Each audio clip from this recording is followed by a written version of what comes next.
मिन्हा खलकनाकुम व फीहा नुइदुकुम व मिन्हा नुखरिजुकुम तारतन नुखरा। आपके जहन में आया होगा कि ये तो किसी मुर्दे को सुपुर्दे खाक करने की दुआ है, लेकिन मैंने ये दुआ क्यों पढ़ी? मैंने ये दुआ इसलिए पढ़ी कि मैं आज अरबों के अय्याश जिंदा हुक्मरानों पर ही खाक डाल रही हूँ, क्योंकि आज सही मायनों में अरबों के ज्यादातर अय्याश हुक्मरान पूरी मुस्लिम बिरादरी के लिए मर चुके हैं। सुनिए क्यों। खौफनाक और गमजदा करने वाली खबर यह है कि यहूदियों ने अपनी संसद में एक ऐसा बिल पास किया जिसके जरिए इजराइल उन 11,000 फिलिस्तीनियों को 90 दिनों के भीतर फांसी पर लटका देगा जो उनकी कैद में। इन कैदियों में आधे से ज्यादा मासूम बच्चे, औरतें और बुजुर्ग शामिल। इस बिल के पास होते ही यहूदियों ने संसद के अंदर ही खुशी के मारे खूब शैंपेन उड़ाई और जाम छलकाए, जो इस बात की गवाही है कि इन दज्जालियों के दिलों में खुदा के महबूब की उम्मत को जल्द से जल्द दुनिया से रुखसत करने की कितनी आग लगी हुई। ये कानून हर सूरत में क़िबला अव्वल के पड़ोसियों की मौत को लाजिम बनाता है। ये खुल्लम खुल्ला नस्ल कुशी है जिसको दुनिया के सामने बड़े सलीके से अंजाम दिया जा रहा है।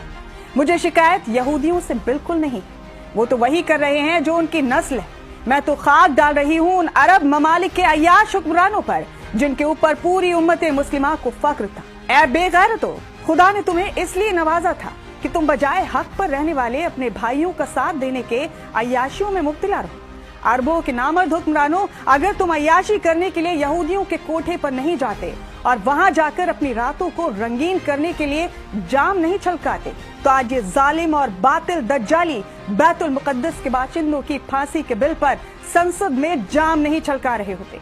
अगर तुम अय्याशों ने नंगा होने के लिए अपने लिबास इन यहूदियों के कोठे की खूंटियों पर नहीं टांगे होते, तो आज तुम नामर्द अरबों के सरबराहान के मुर्दा हो चुके दिलों में अपने भाई बहनों और मासूम बच्चों को फांसी पर टांगने वाले बिल के खिलाफ जरूर कोई हरकत पैदा होती। अगर तुम बेगैरतों ने अपनी हवस की आग नाजायज तरीके से नहीं बुझाई होती, तो खुदा की कसम इस बिल के खिलाफ आप जरूर आग उगलते। पाक और रूहानी सरजमी के इन नापाक हुक्मरानों के कलेजों में जरा बराबर भी ईमान बचा होता तो इस बिल पर इनकी ज़बां हरगिज खामोश नहीं रहती। लेकिन ये कैसे मुमकिन होता? ये आस लगाने से पहले मुझे याद रखना चाहिए था कि ये तो वही झब्बेदार हुक्मरान है जो फिलिस्तीन के 70,000 मासूमों के कत्ल पर खामोश रहे। मुझे याद रखना चाहिए था कि ये तो वही हैं कि जब फिलिस्तीन में मोमिनों के चिथड़े उड़ाए जा रहे थे, तब ये शकीरा पर अपनी दौलत उड़ा रहे थे।